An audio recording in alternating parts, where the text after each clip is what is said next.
Saygılı cemaat.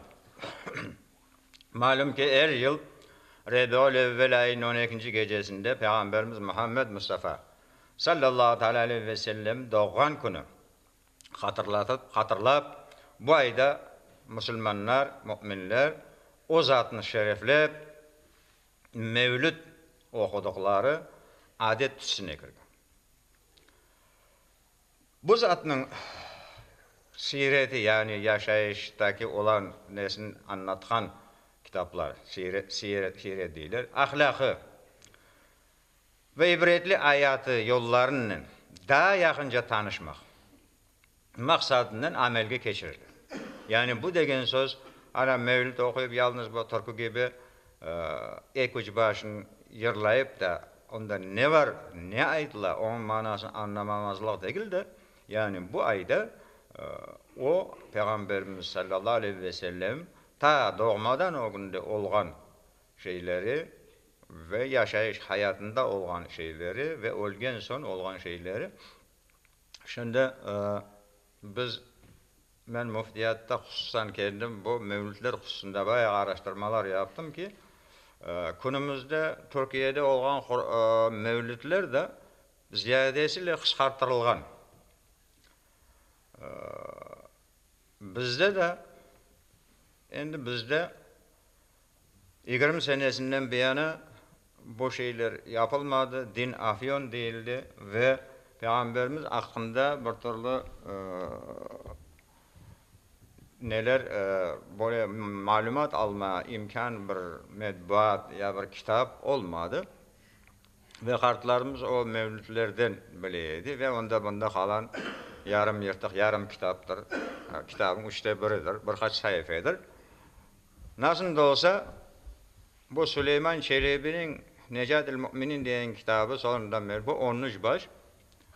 Ve bunda doğmadan o güne olan şeyler, Emine anasının düşünde gören şeyleri ve o dünyaya geldiği, dünyada yaşadığı, ta o Mi'raca çıktığı, İsra gece yolculuğu bu Mekke'den Beytül Kuddus'a gezdiği yollar, o olanda olan bütün şeyler bu mevlütte yazılmış.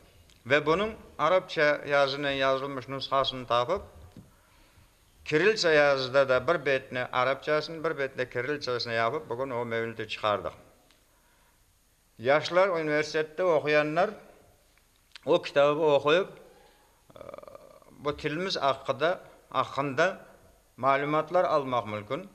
İsteseler ilmi işlerde de kullanmak mümkün, diplom işlerinde de kullanmak mümkün. O kitabı çıkardık, müftilikte bugün mevcut, isteyenler bir 10 kuruş, bağlan para değil. Alıp onu okusanız. Onun bir emniyeti de şundaki, o zamanda kullanılan Farsça, Arapça kelimeler bugün dilimizden çıkıp gitti. Kullanmayımız, laf etmeyimiz, bilmeyimiz. Ama orada böyle neler yapıp satırların dibinde hepsinin manaları günümüzde çok ağır olan soyun iş olmağında Urus sözlerinden manalarını bergemiz. Onu alıp okusanız çok güzel olur idi. Çünkü orada kısa ama esas meseleler gösterilgen o mevlütte. Onun için bu ayda yani bu başka bir neler ayta ki Peygamberimiz devrinde oldu mu öyle şey? Yapılmadı. Bid'attır. Bid'at cemaat ibadetinin itaatta olur. Akaid meselelerinde bid'at olur. İbadet meselelerinde bid'at olur. Urf adetlerde bu yapılan şeylerde olmaz. Bizim hepsinize malum ki Kırım Müslümanları namenen Müslüman olmuştur. Onun için imamlarımız da orada vaza çıktığı vakti böyle elindeki yat olur. Başka bir millette kılıça dayanırlar. İslam'ın kuvvetini gösterip. Kılıçla Müslüman oldular. Başka bir millette de asayı böyle tutup eline aylandırır böyle. Endi onları kim ayırmayıq. Lakin bu da İslam'ın kuvvetini gösterir. Ama bizde o simbol olarak bu kiyattı. Peygamberimizi onun yaşayışına, onun nesine bu kadar sevdikleri sebebinden bizim halkımız bu mevlütleri devam edip gelmekte. İkinci bir mesele daha size aytayım ki Peygamberimiz sallallahu aleyhi ve sellem Efendimiz ona şeriat enmedikten o ne? Ehli kitap deyimiz. Yani İncil ya Tevrat, Nasrani ve Yahudilerin yapan adetlerini, onların kitaplarında olan adetlerini yapaydı başta. Misal olarak saçlarını ortadan böyle iki tarafa tara, buradan yol açaydı. Urusça aytkanda prabor değil. Böyle iki tarafa tara. Ve ilahi. Ama kunlerden bir kun Kureyş müşriklerinden biri gidip Yahudi alimleri var idi ki o kadar alim öz bağların alametinden ziyade Peygamberimiz nasıl olacağını bileydiler kitapta okuyun. Ne alametleri olacak, nasıl tabiatta olacak hepsini bileydiler. Lakin beklediler ki Yahudi kabilesinden olacak. Çünkü İbrahim Aleyhisselam'dan başlayıp İshak Aleyhisselam'dan Sara anamızın o tarafından gelen İsa Aleyhisselam'a gelen peygamberler hepsi İsa Aleyhisselam da onunla beraber Yahudi kabilesinden. İsmail Aleyhisselam Hacer anamızdan gelen Peygamberimiz sallallahu aleyhi ve sellem de onun soğunu bunlar da Arap kabilesinden. Onlar hiç beklemediler ki böyle cahil, o demin söylediğim böyle bir vahşi bir millete peygamber verilsin. Ve peygamber olsun. Onun için de bunlar çok netmediler. Kıskası bu alim adam soradı, ya siz ne iş yaparsınız? Biz işte Kabe'ye kegeni ziyaret etmeye kegenlerge su veremiz, yatak veremiz, aş veremiz, öğretim. Aysa siz onlardan hayırlı ekensiz dedi. Bakın, ehli kitap olup durup, öz balasından ziyade Peygamberimizin alametlerini bile durup, müşrikke sen andan hayırlısın dedi. O sebepten Kur'an'da ayet indi ki, hepsiniz okuydursunuz, kısaca manasını aytayım ki, yani Hristiyan ve Yahudilerden kendilerinize dost tutman, onların dinine geçmeyince sizin taraf olmaz. İlla onlar size içeride hasmenlikleri vardır. Ondan sonra ehli kitabın yapan şeyini Peygamberimiz yapmadı. Şimdi buna misal olarak bizim evvelden yalanbaş namaz kılmak, yalanbaş dua barmak, şortikle namaz kılmak degen şey hattiyen olmaz idi. Ne sebep? Aynı Peygamberimize uyduğu milletimizin sebebi. Peygamberimiz demek olar yapayım ve hadisi de vardır. Men teşabehe feminhu. Kim bir milletin adetlerine uyup onu yapsa olardandır dedi Peygamberimiz. Kiliseye yakınlaşanda başından şapkasını alıyor. Hristiyan. Sofraya oturduğu başta başından şapkasını alıyor. Bizim baba dedelerimiz aksine yaptı. Aslında namaz, yalanbaş namaz kılmak mekruhtur cemaat. Bunu yaxşı bilin. Mekruh demek, şimdi Rusça tercüme yapaylar da biraz onun emniyetini eksiltiler. Rusça'da mekruh sözü, kerah, mekruh. Rusça'da birinci manası nijelatilni ama ikinci manası atvratitilni. Onu da yaxşı bilin. Mekruh burada dinde termin olarak atvratitilni. Yani Allah beğenmez bu yapan şeyiniz. İbadet yapacaksın da Allah beğenmeyen şeyi yapacaksın. Olur mu öyle şey? Olmaz. Onun için yalanbaş namaz kılmak mekruhtur. Ve Peygamberimiz de öyle yaptıysa bizim baba dedelerimiz de burada Yekaterina bu yerin, bu toprağı Yekaterina zapt etensin. Burada o millet, Hristiyan milleti çoğaransın. Onların kiliseleri kurulansın. Burada bu şeyleri yapansın. Bizim milletimiz de, baba dedelerimiz de onlara benzememek maksadının hiç duaya, seneye, cenazeye yalanbaş, namazda yalanbaş, şortikle namaz kılmamıştır. Evet, şeriatta göbeğinden dizine kapalı olsa farz yerine geldi. Ama prezident çağırsa galstuklar takıp yani kostümleri sandıktan çıkarıp utileyip öyle varıp görüşmeye var ya. Ama Allah'ın huzuruna o prezidenti de yaratan Allah, bu bütün dünyayı da yaratan Allah, Allah'ın huzuruna gelmeye tırsikle maykanen gelsek de olur. Olur mu? Olmaz öyle. Allah Teala özünün dinini insaniyetke yetiştirmek için onların arasından özüne öyle bir insanlar sevgili zatların saylap ala. O zatını işte peygamber etken. Hadislerde beyan edilgenine göre Peygamberimiz peygamberlerin umumi sayısı Peygamberimizin bir hadisinde göre 124.000 olup bir alimler de değil ki 124.000 yani maksat 124.000 olmaz değil yani çok olağan maksadı da olmak mümkün değildir. Ama 124.000 sözü geçen. Onların silsilesi yani başı Adem Aleyhisselam'dan başlar. Ahırı da iki cihan serveri bizim Peygamberimiz Muhammed Mustafa sallallahu aleyhi ve sellem Efendimiz. Bunun da biter. Bundan sonra peygamber dünyaya gelmedi. Peygamberimiz sallallahu aleyhi ve sellem sırada son peygamber olsa da sırada. Ama o insanın ahir zaman peygamberi etip verilmesi insaniyet yaratılmazdan evvel takdirde belliydi.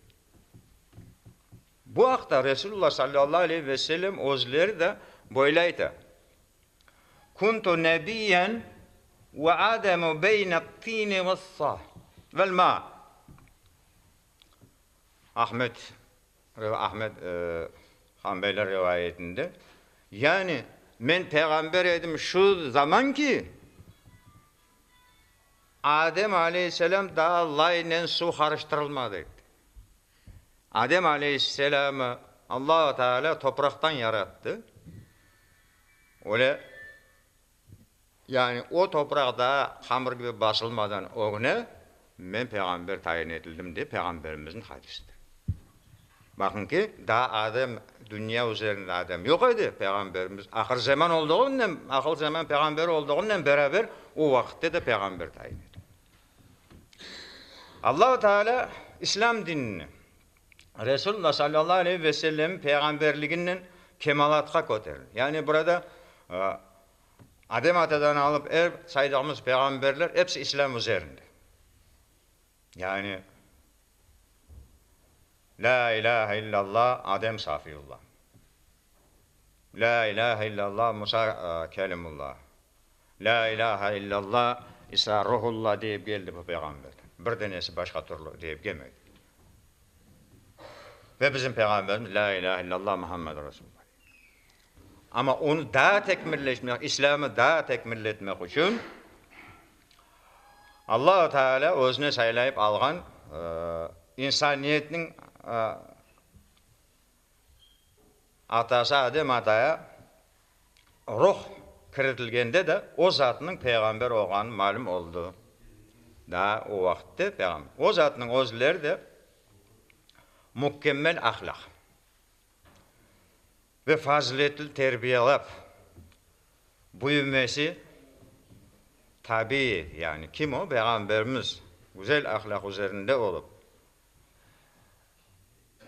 kemala yetmesi bir tabii bir hal idi. Hakikat şöyle oldu.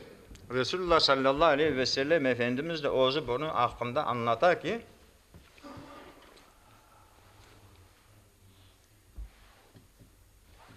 Eddebeni Rabbi fahsana ta'dini. Beni Rabbim terbiye edip ve terbiyemi güzel yaptı diyor Peygamberimiz. Yani Peygamberimizi terbiye eden Allah-u Teala ama en güzel terbiyeci de kimdir? Allah'tır. O zat sallallahu aleyhi ve sellem Efendimiz Mekke-i Mükerreme'de Araplar arasında itibarlı sayılgan. Kureyş kabilesinden. Yani Kureyş kabilesi o devirde çok yukarı derecede çok sevimli, itibarlı bir kabileden idi ve Kâbetullah'a olar bakıp yürüyediler.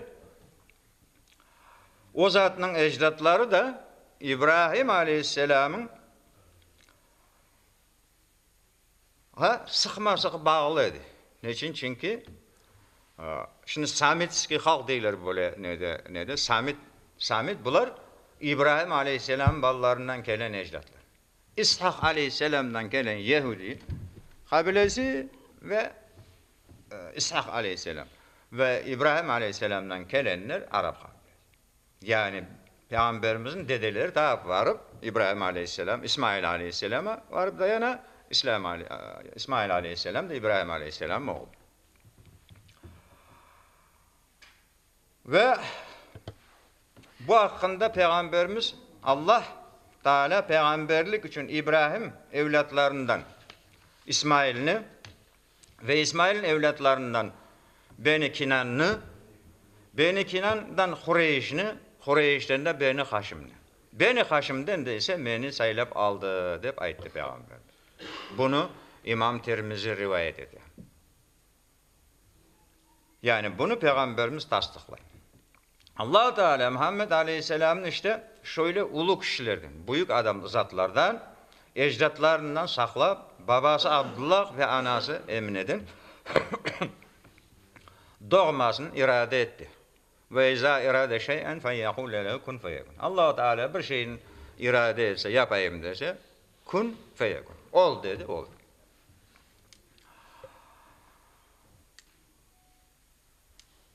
Doğan gecelerinde birkaç acayip acayip hadiseler olup geçti. Bu hadiselerin tarih kitaplarında zikir edilgendir. Cümleden o zat yani Peygamberimiz dünyaya kelgen gecesi semadan bir nur çıkıp onun şavlesi Şam diyarındaki hasırların nelerin aydınlıklattı. Öyle bir nur geldi. Şam yani Suriye değiller şimdi Şam. Pek balaban hasırlar, padişahların hasırları var idi. O nur gelip oraya bir aydınlıklattı Şam'ı. İkinci,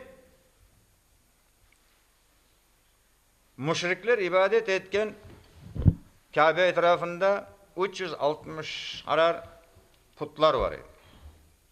Anlaysa putlar ne olgan. Çok adam anlamay put ne desen ne değiller.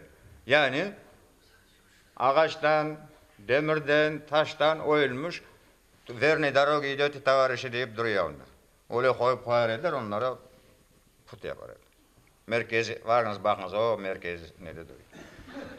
Ona benzeyen öyle şekiller yapıp yani Allah'ın hepsini yetiştiremeyiz işte bu put, pazar günü bu put, salı günü o put işte öyle.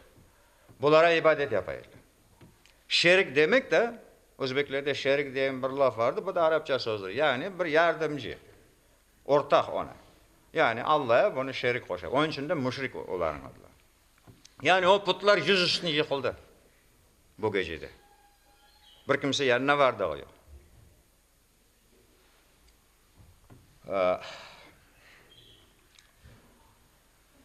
Ve Busra degen yerge kelgende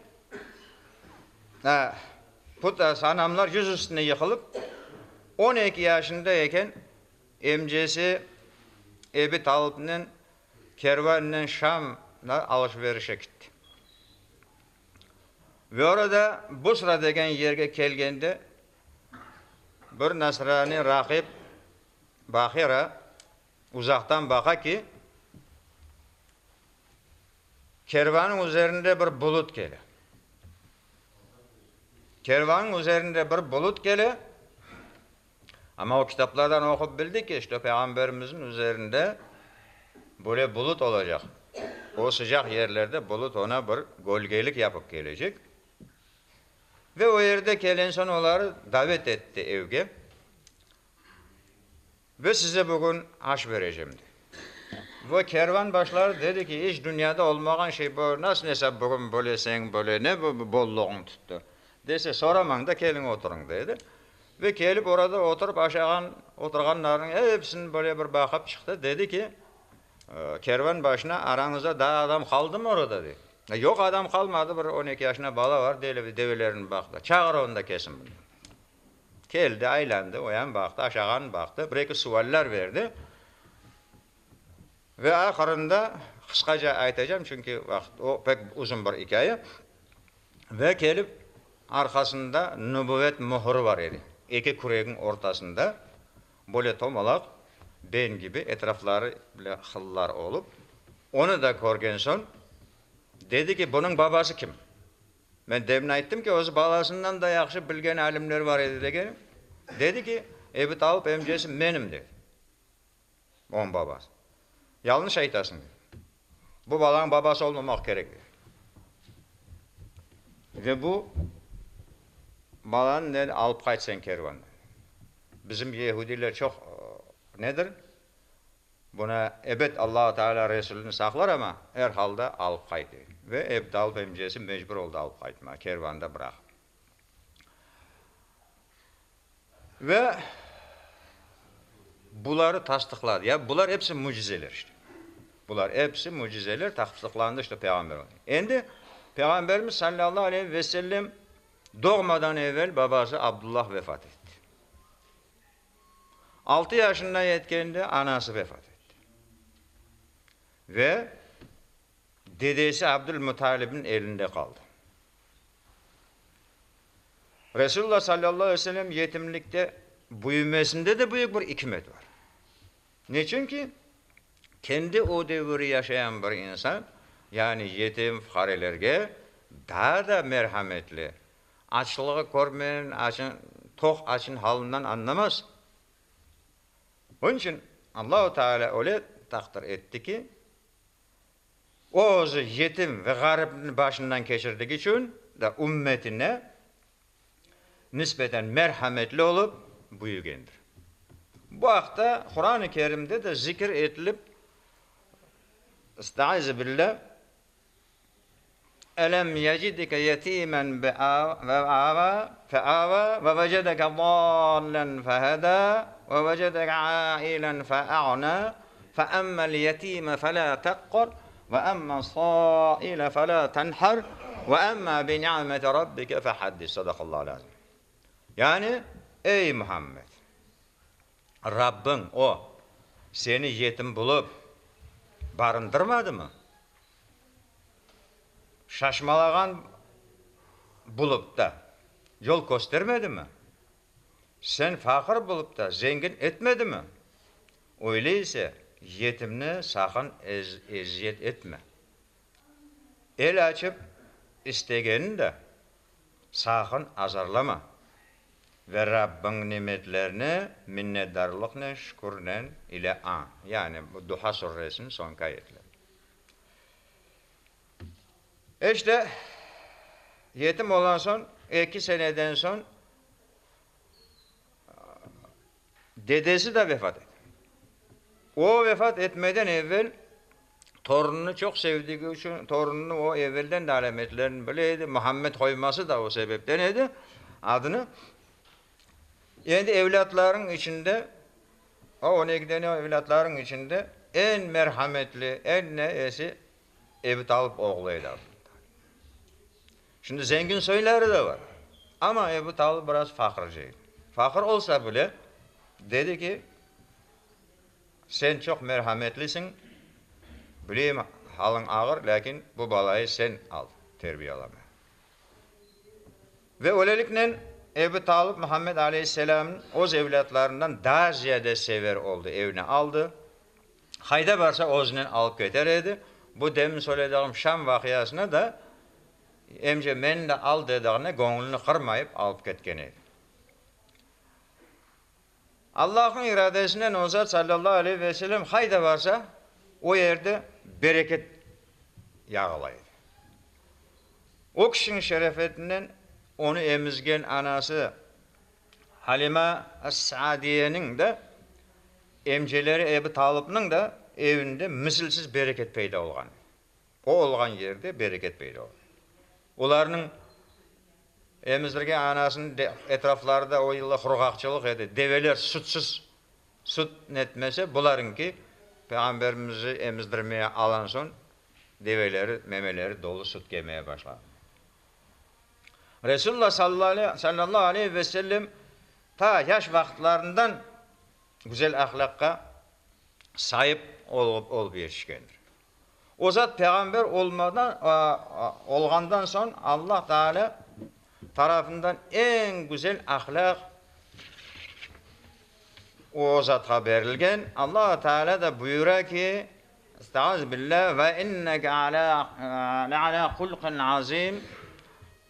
Kalem suresinin 4. ayetinde elbette sen en büyük ahlak üzerindesin. Peygamberimiz hakkında Allah Teala Kur'an'da bize bildiriyor. İşte bu ayette Peygamberimiz sallallahu aleyhi ve sellem en güzel ahlakla sıfatlanğanı zikretilmekte ve ondan evvel adamların arasında da Muhammed Emin lakabını almıştı. Yani doğru ve emanetke hıyanet etmegen bir insan. Adamlar bir ne diyeyim şimdiki gibi Gozbank ya Zberkassa gibi bir zenginliği, bir kıymetli bir şeyleri olsa bunu bir yere sefere gidecek ya bir şey edecek de bala çağasına da işanmayı ama buna işanı alıp gidip Peygamberimize veriyor. Ve kaytıp gelgen son onu kaytarıp veriyor. Ama kimler adamlar ne yapar? O güzel şey olsa eline geçse coydum diye bir şey oldu, itaşadı kaytardı. Ama Peygamberimiz öyle bir zat idi ki o vakit o emin lakabını aldı. Elallık, mazlum ve muhtaç kişilere yardım elini uzatkan. Bunun gibi de halimlik yani yumuşak ve dayanırlı öyle hemen kızmayan ve bütün yaxşı sıfatlar o zatta mevcut. Ve ayet-i kerimede Ahzab suresinin 21. ayetinde لَقَدْ كَانَ لَكُمْ فِي رَسُولِ اللّٰهِ اُسْبَةٌ حَسَنَةٌ لِمَنْ كَانَ يَرْجُوا اللّٰهَ وَيَوْمَ الْآخِرِ وَذَكَرَ اللّٰهَ كَثِيرًا. Sadakallahu lazim. Ey iman etkenler! Ant olsun ki Resulullah sizin için Allah'a ve ahiret gününe kavuşmakını umut etkenler ve Allah'ın çok zikir etkenler için güzel bir örnektir. Yani biz yaşayışımızda bunu örnek almamız lazım. Günümüzde Allah'a çok şükürler olsun ki çok kitaplar var, başka şeyler var ve biz bu aylar içinde daha ziyade öğrensek, bu mevlüt merasimlerini geçirip Peygamberimiz daha ziyade anlatsak ve başka taraflardan, başka nelerden bu hakaretlemelerini de oğunu almış olur. Ve o insanlara Peygamberimiz nasıl zatıydı? Bunu da kaydedip geçmek gerek ki ben Müslümanım dediğimiz ama Peygamberin hayatından onun yapan ahlak nelerinden haberimiz olmayan adamlar ne kadar. Çünkü bilmem. Dedim ki ya 70 yıldan beri okulmadı nedir? Onun için bu mevlid geceleri olduğu vakitte toplanmak gerek. Orada bu şeyleri öğrenmek gerek. Bu mevlid ayında çokça bu şeyleri edip halkımıza, bir halkımıza yalnız değil de burada yaşayan adamlara Peygamberimiz kimdi? Onun ahlakı, onun yaşayışı, onun turmuş halini anlatmamız lazım. Ayette Peygamberlik Allah hoşnutluğunu kazanacak hareketlerinde bulunmak isteyenler için mükemmel ve canlı bir örnek, en büyük fazilet numunesi olğanı anlatılmakta. Usvetun hasenat. Limen kâne yercullah. Ya Allah'a varmak, yani ak yüzünden varacak, kara yüzünden varmak değil. Ya ak yüzünden. Pazara varsak 5 kapık para olmasa pazara girmede maksat yok ki. Ne yapacağım? Atalar sözümüz var, parasız pazar, keyfinsiz mezardır. Bu dünyada mahşer günün tarlasıdır. Bunda ekinlerimizi onda alacak. Onun için yani Allah'ın üzerine varmaya isteyen adamlar için Peygamber'de pek büyük örnekler var. Böylece Resulullah'ın